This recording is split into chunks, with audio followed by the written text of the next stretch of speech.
วีเนาะตัวนี้ตื่นมาแต่นอนกินสมเนาะเลยตำเจียวนี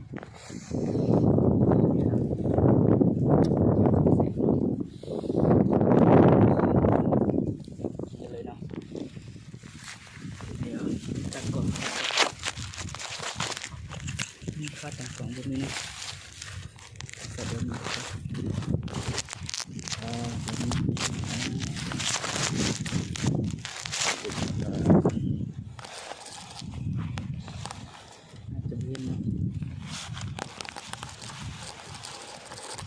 สมกันนะครับ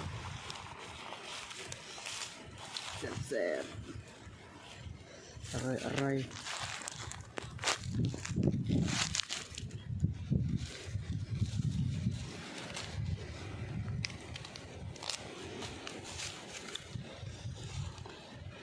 น้าคือเก่า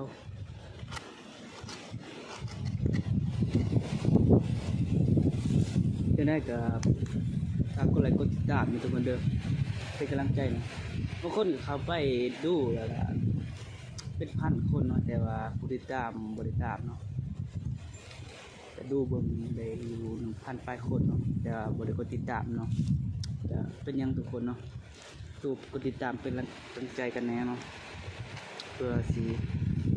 อยากได้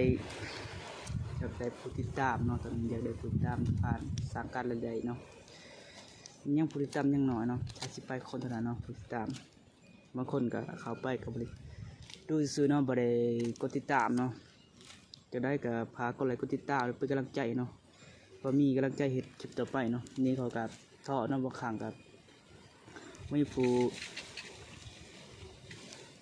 กดติดตามกับท่อเด้บางคนนะก็เองท่อแล้วตอนนี้เพราะว่าทุกคนเข้าไปก็ดูไลฟ์อยู่ประมาณ1,000 ปลายคน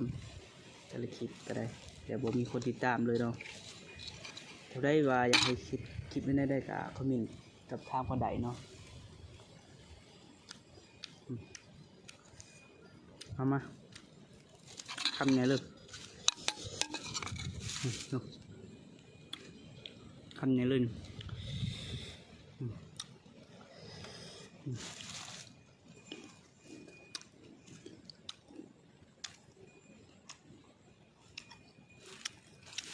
ดูกินแบบธรรมชาติ